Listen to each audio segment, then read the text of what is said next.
G'day, it's Colin here from Property Inspections.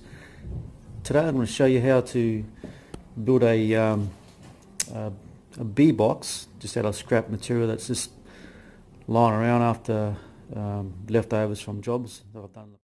Okay, so here's my fascia board that I'm going to chop up and join together. Okay, the tools we need for step one is going to be a square, pencil, measuring tape, and we're just going to use a handsaw. I'm not going to get the power tools out for this job. Okay, so we've just cut our sections now, and a little tip I do to save getting splinters in your fingers as you're working with timber is just get some coarse sandpaper and just go around and just knock the edges off, which I've already done. So it's just basically just like that, knock all the splinters out, so that way you don't end up picking them out of your fingers later on tonight. Next step is to find some something to attach the timbers together with. We're going to join them on top edge like this, and the best thing I can think of to use would be you've got to route the joint. You can route it and do a tenon or mortise joint together.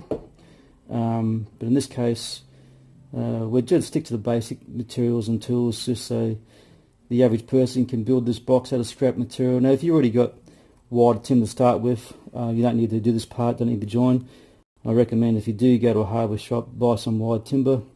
We're using thick timber mainly because it insulates in winter, keeps the bees warmer, and also helps to keep them cooler in summer. So that's why we're going for this. A lot of people use ply. So in this case here, we're going to use what we call dowel. I'm just using leftover materials, and I've got a whole heap of leftover screws, bolts, accessories, and what have you. And I know I saw some dowel in here the other day, so I'll be using that. I'll swap through this container and grab all these dowels out. I might need 1, 2, 3 would do. Like I say, this is only just a rough box. It's not going to go into any major stresses. It's not like we're building a house. No structural problems here. Just drill some holes. Okay, so I've measured out 25 for the middle, right there, and I've gone 10 for each end. So you see my measurements, so I've done that. You can see 10 each end. So there's a line, 3 lines, and throwing things away. But basically now all I do is I'm not going to go for a middle hole on this door hinge. I'm going to go for one of the outside holes. That's more dead center, as you can see. And so with that, I'm just going to mark the cross, and that's where I'll be drilling. I'll do the same on these two as well. A pilot hole first, do a small drill bit, something like this. Drill your hole first, that one goes in first, and then you do your second larger drill bit second, and then you go to the size that's going to allow you to insert your dowel, so that's a larger drill bit. If we went straight for the large bit on a area here, timber's pretty safe, but it can still get you off, and you might just bounce out of the hole and just do a crooked hole. So play it safe, do at least 2 or 3 drills, and then dowel fits in there.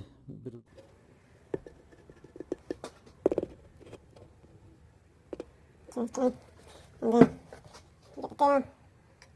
I'll use a smaller bit this time, and these holes are a bit tighter, so I'll have to tap them with a hammer. Okay, so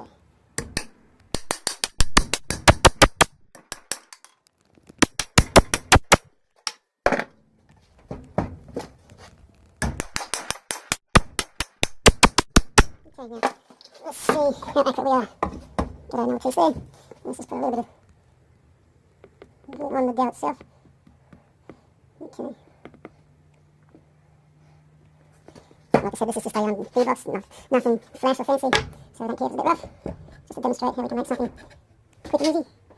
Okay, so the holes are slightly skew width, so I need to see that middle one's a bit out of on an angle, and same thin one, so I need to just tap them a bit.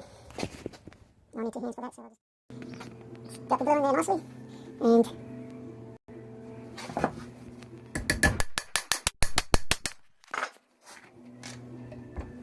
tap in the dowel.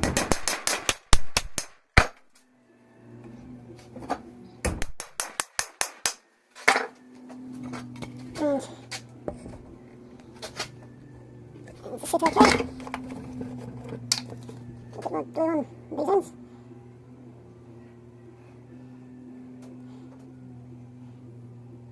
The glue's a bit chunky to go, but it'll still work. There we go.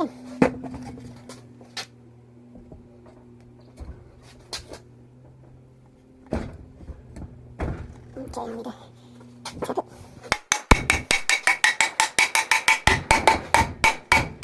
Nice and tight, beautiful. That glue dry, and I've just got a bucket of some rocks and a couple of hammers sitting on top. So we're going to let that dry for perhaps the rest of the day. So here we go. These are the frames, and they've been glued overnight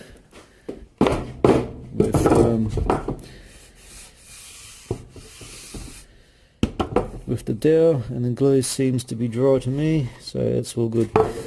Okay, we won't beat them up too much in case we crack it, because normally things take several days to cure properly, like concrete for instance will take 28 days to cure, same with paint, and PVA being like a paint, well, a lot of paint is made from PVA, that's the base they use, so therefore, you know, it could be 28 days before that's really cured and strongly bonded. So we won't be too rough with it. Okay, I've got this leftover timber joist here that we're going to use, cut this up and use it for the ends and possibly even the base and top. So we'll just see how we go. We'll do the ends first. To use these leftover roofing screws. What you need to do when you choose the size of a fastener to attach 2 timbers together, you basically find out the width of both timbers. You want to obviously go through one complete timber like so, and then if you can actually go again perhaps at least halfway into the second timber, which is about here, then you're fastened quite well. In this case here we're going to go a little bit beyond that, so as long as we don't go through the other side and have a sharp surface or sharp point sticking out which is going to cut you in the future, you're fine. So that's perfect. Now these are leftover screws I've had, yeah, I've got a whole bucket of leftover bits and pieces over the years. I just throw in there after empty out my nail bag after a job, and I sort them out later, and seems like later never happens, so we'll go through it occasionally and just pick out what we need. So the options we had here of the bee boxes were to make it to put this timber on the inside, or we could have put it which makes it quite wide, or we could put it on the outside like that, which would make the box narrower. So I don't know, I've never seen a bee box that narrow before, so I'm going to make it the wider version. So, okay, selecting the right size drill bit. What you do is you get your screw and you find a bit which is slightly smaller than the size screw. In this case here, this one's too small, he's no good. You just turn the drill bit upside down and put it with the screw. In this case here, this is very close to being the size, so I'm a bit low on drill bits, so we're not going to race down the hardware shop and get any more. So it might be a bit too big, this bit, but so what we'll do to compensate, we'll only drill, so we'll drill through the first timber, but we'll only just slightly touch so far into the second timber. That means that this drill bit, this fastener screw will actually easily slide through, and then from there it'll have to cut its own way through, and therefore be a very tight fit and will not come loose, so that it will be very well fastened. So and what we need to do is obviously you need a drill. This is what you need, a drill and a ratchet gun to bore this into the timber. So if you haven't got a ratchet gun, don't stress, you can always use a hand tool, spanner, or better yet is a socket set, which I don't have on me right here. That'll be out in the ute, I think. So alright, I'll get stuck in. Just mark out basically roughly close to the ends, one about there. We got 4 timbers. I like to keep each timber with 2 fastenings, reason being that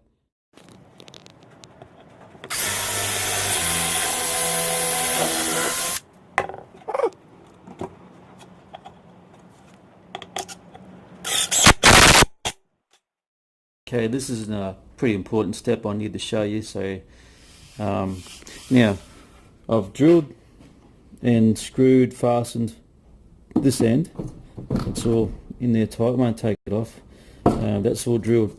Now, you could, logical way of thinking for most people is just to put the other piece on top and put your 4 screws in, bang, bang, bang either side, and away you go. But the problem in doing that is that to get the level, say this is the bottom end, to get the level flat, straight, is going to be pretty much impossible. So the wise way to do it is you just take the whole structure you've got so far, flip them up as if it was complete, and then put your side on, and then what you do is it just self-levels itself.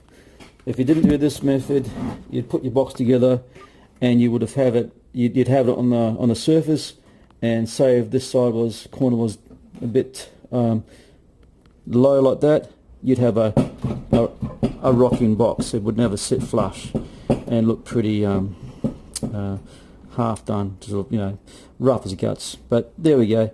If you want to do your sides like that, this table surface is pretty level. I'm happy with it. So we'll just buzz those screws in, and then our box is almost done. Okay, so another important tip that I find helps is just to, I'm doing the second box now. There's a first box that's all zipped together, and you see I'm shaking that's not going anywhere, that's stable as, so that's quite flush. So when you cut these end pieces, try and allow them to be slightly shorter than your frame. That means that one's not quite, we'll sort it out later, but we can screw it from the top anyway, so it doesn't matter from down there. So just make sure they're slightly shorter, so you only have to worry about the sides as being your stable area. So these, just keep them. Okay, we're looking good at this stage. The boxes are done, except for the tops and bottom. So there we have it. Oh yeah, plus the frames. We're going to build frames and put them in the way they'll run, and we'll make handles, and we need to put a couple of doors on for the bees to enter, and we're going to put mesh on here to stop, because we're going to house the queen in the bottom so she can lay larvae and what have you, and she'll have her own area down here with also honey and what have you. But the top section here, I understand in the bee industry you try and separate the queen from the honey makers, and you keep this area clean from larvae, so when you harvest your honey there won't be any larvae mixed in with your honey. So we'll find some mesh, obviously chicken wise too thick, the queen will get through that quite easily, but we'll find something. I'm sure I've got some gauze. Yeah, I've got some gauze here. We can use something like gauze, which is just basically leftover fly wire, once again from a job I did. So there we have it, and I've had it sitting in a open garage carport for a while, and it's been exposed to moisture. So, but this is definitely not what you want to use to make a roof. This stuff is definitely for indoors, but we're going to make an example. We're going to actually use it because I can't find anything else I've got lying around. But we're going to make it waterproof, even though it's going to be sitting on the roof. We're going to actually, some leftover material once again. We've got some aluminium flashing we can put on top. What we'll do is we'll completely cover it with that, make it watertight. Because it is quite thick, it will actually make a good insulation for the bees. So what we're going to do is cut this out. We're going to allow for, this is a leftover piece of door jamb I had lying around from a job, leftover piece. So we're going to just trim this up and fit this around just inside, and that will actually add stability to a lid, so it won't slide around. It'll have some sort of fixing to hold it in place. So I'll go and chop this up now. Okay, now we're going to drill these sections together. I've only cut out one, I'm going to do the first one now. And the problem is I look around and I don't find any small enough screws to do this job. The smallest one I've got is is it 40 mil or 50 mil? Yeah, 40 mil. So when you look at this, it's going to you screw, like I mentioned before, you only want to go about half the thick depth into the second structure you screw into. In this case here, it would go straight past and out the other end. So what we're going to do here is, because we don't want to have screws sticking out the top of the roof and cut our fingers, and we can always file them back, snap them back with a pair of pliers, that works. But we're going to have a hole, so I'd rather screw from the other end and screw and have it protruding into the bottom part. So we're building this all for nothing, just leftover material. So we just want to keep it simple. We just want to house the bees in an early carpet, so I can put a garage door on and start cleaning up the garage. So there we go. That's, we just screwed into that's why it's not lifting. Just back it up, and there we have it. So what we do from here is grab a pair of these, just a pair of pliers, and these don't snap off quite easily. They're one way, and the other way. Try again. There we go. So just 3 directions and snap them off. The other way. On. So now, put those out of the way. Let's see how it fits. It goes on. Okay, it's snug, snug, snug, snug. Now, I haven't put anything on the front. Just going to leave that like that. As you can see, there is gaps here, so we'll sort that out later. As for the rest of it, you can see how that's sealed up nicely. compressed fibre, MDF. Actually, probably is MDF. It's been sitting that long, it's a bit distorted. So what we'll do is we're just going to squirt some. Well, first of all, we put the lid on. We just tap it around with a mallet, mash hammer, sorry, or anything that you got. Hammer with a block of wood to give a flat edge. That's all you do. That's pretty straightforward. Just snip the ends and fold them over. And because we've got such a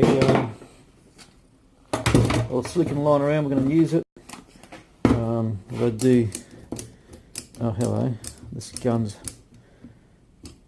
No, it's working. Okay, so the gun's a bit on its way out. So we just put the silicon under that area here, just to make that tight, watertight. Okay, that's done. We've got the metal flashing on. I have siliconed on the bottom sheets on the edges, so they'll seal watertight. So this roof will be actually waterproof, and we won't have any problems to worry about. Now I could use silicone under this gap here and zip it down with the zips, but in this case here, because I've got this left over from once again another job. As I said, this box we're building from bits and pieces. I'm a builder. I specialise in roof restorations, and there's a sign, gutter installations, painting and rendering. That's just some of the things I do. But I've since gone from there to property inspections, which is what I concentrate on now. And I've got all this material left over, so I'm going to use it up. Not to say that I still don't do property improvements, but I've got so much stuff I need to use it, otherwise it gets thrown out. So I'm going to use this. This is basically one side's aluminium, it's a tape, and the other side is a tar. So what you do is just unravel it and you lay it down here. You can use a heat gun, a flame which will just pass over the surface, heat it up, and obviously the tar is very sensitive to heat. That will melt and then allow it to dry. You've got a very tight seal, so it'll waterproof any. Okay, we've got one section done. We've just heated this up. It's now cold and it's stuck very fast, so that's sealed. Very watertight. Tar is very, very efficient at making those surfaces watertight. And with anything on the back, it's just even better as well, so it's just not going to have any problem keeping that watertight. So then I'll just show you how I do that. I use one of these, and what we do is we just open up the gas. You can get these from hardware shops. Pull the trigger, traffic lights, just heat the surface. Doesn't take a lot. Get it warm. It's hot. You see it's starting to move already. Get on the side down there. Okay, it's starting to look like it's starting to mould around. So we're going to turn this off real quick. Okay, and then because I know that aluminium's going to be very, very hot, this one is, you can use anything. I'm using a mash hammer, you can use a block of wood, anything.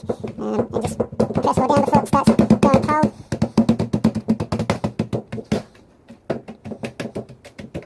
This stuff is very efficient at sealing. There's only a band-aid fix. I don't use a lot of stuff on the job.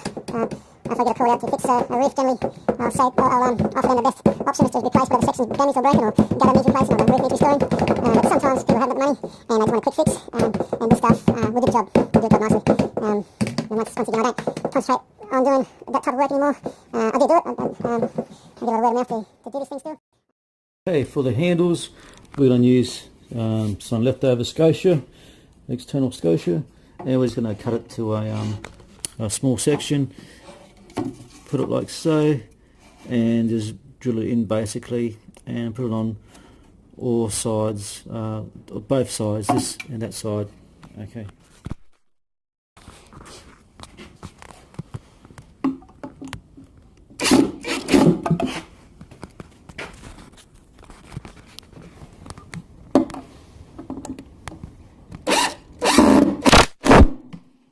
Okay, so there's a slight fall. I decided to hang them this way because they sort of work okay that way. You can lift them up quite nicely. You'd use a block of wood, doesn't matter, whatever you can use there. You could just do a flat piece of block of wood and grip it from under here, lift it, whatever you got lying around's fine.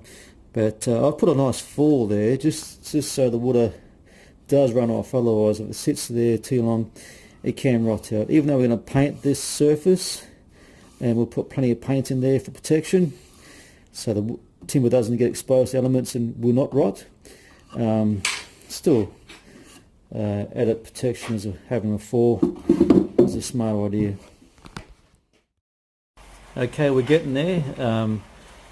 We're going to put the bottom on now, and then we're basically ready to start make the racks. So I'm going to use once again some cut off piece of the joist, floor joist, which was used for 2 building houses, and this is going to go on the bottom. Now this is obviously the bottom. We're going to have little legs to keep it off the ground, so there's airflow and circulation. We do have a big gap in there, not a problem. I can attach, once I put screws, fasteners to the screw to here, we can put any type of timber just to seal that gap up quite nicely. So this is the base. Once that base is on there, that's basically going to stay. So the hole will be going here roughly for the entranceway, or we might even just leave, that's what we might do, we might just leave a gap in there, so put some timber up to here, some timber up to there, and then just leave a little gap in here for the bees to come and go. Is that too big? Anyway, we'll just leave that size. We can always modify this later. The main thing I want to do is just get this beehive made, so then we can get those bloody bees into it and I can move it outside. And so yeah, we're almost there. So we got the first bugle in. There we go. Now I'm just going to show you how you do drill on an angle.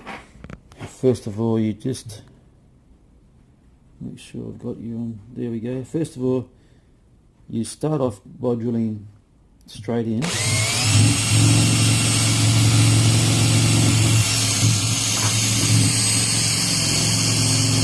drill a bit each blunt, and when you're happy with that, you start to go on the angle. I'll need 2 hands for this, but basically you go in straight, and then when you go a certain distance, you start to go on the angle, like so, and that's how you drill. You cannot just drill straight in. If you try to drill straight in, you end up sliding around like that. So you've got to go in straight for so far, and then when you're comfortable, you can turn it and start drilling in on the angle. Okay, I've gone in. About there, got so far in. Now I'm going to go on the angle, get that angle in there.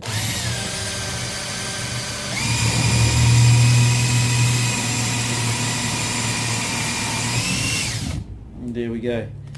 Now I didn't go all the way in with my piece because I know we're quite large already and we want to have enough meat in there to bite into. So let's get this bugle in there. Now this drill tip, the attachment is not quite the right size. I've lost the original attachment that comes with these pack of bugles, but we'll just make do with close enough size. And here we go.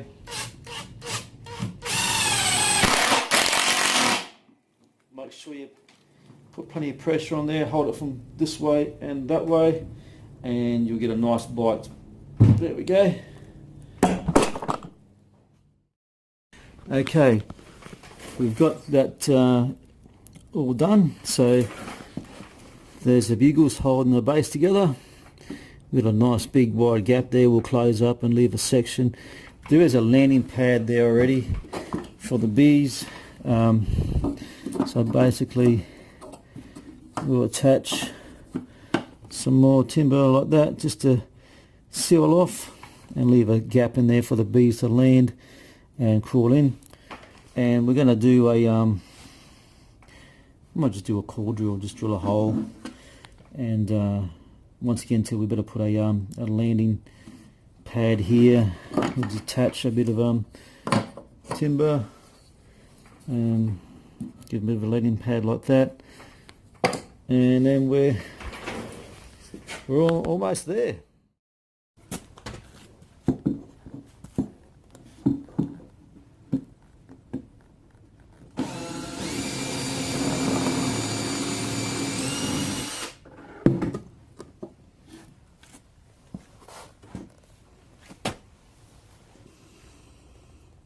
The reason why I'm drilling from the inside out is because the fasteners are too long. They're going to stick out like about that much out, so I don't want to have the bees kill themselves on the sharp object. So I'm going to drill from the inside and we'll take the edges off later.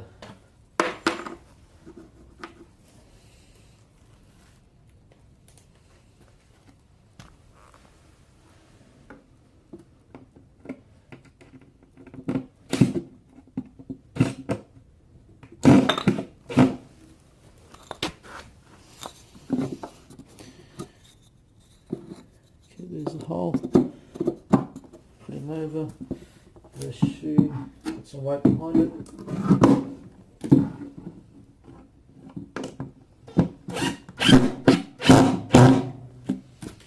There's our first one.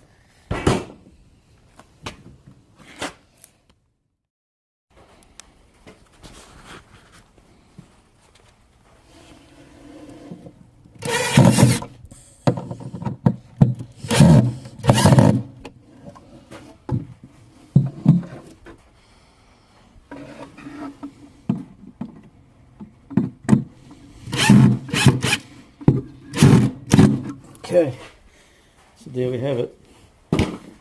There's a bee entrance.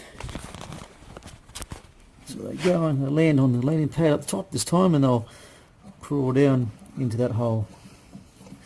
So what we're going to do is just get rid of those sharp bits and we're good. Okay, always wear safety glasses and earmuffs if you're going to cut any metal. In this case here, I've got a grinder with a sharp blade. I'm going to cut these little protruding fastener heads off because if I try and snap them off of a conventional way, I used to basically just always use a pair of pliers. This will probably not work because it's too small. So we can't get a good grip on it. So I just will cut them off. I won't film this part because it's going to be too noisy, and I don't want to deafen anybody. Okay, time to put the hole saw to work and make our entrance door for the top box.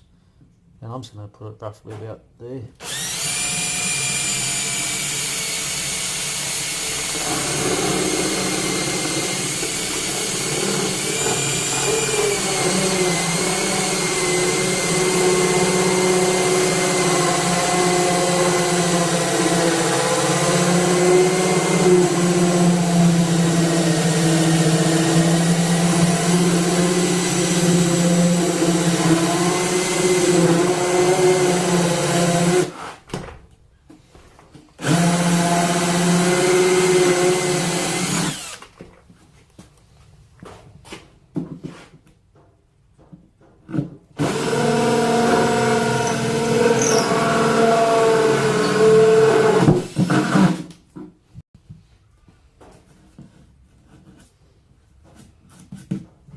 So there we have it.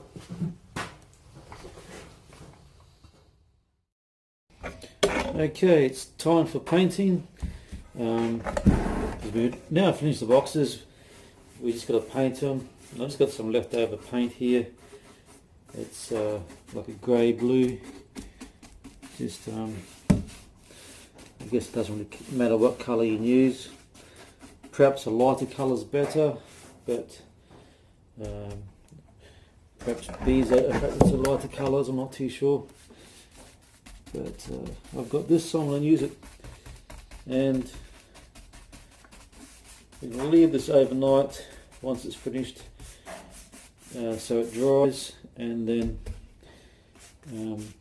because also tomorrow I want to put the bees in here, and yeah, so hence I want to get this painted and allow it to dry overnight so we can go on with the next stage. And I will make the racks while this is drying, or I'll even do it tomorrow as well. So yeah, that's pretty much straightforward. Just get your paint on and then just lay it off, take all the air bubbles out,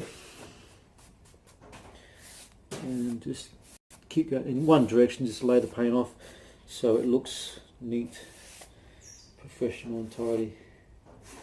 Put plenty of paint down here so we can seal that, keep it watertight, and especially the saw, wherever you cut the saw ends, just put plenty of paint on those. We'll need 2 coats possibly. So yeah, there we go.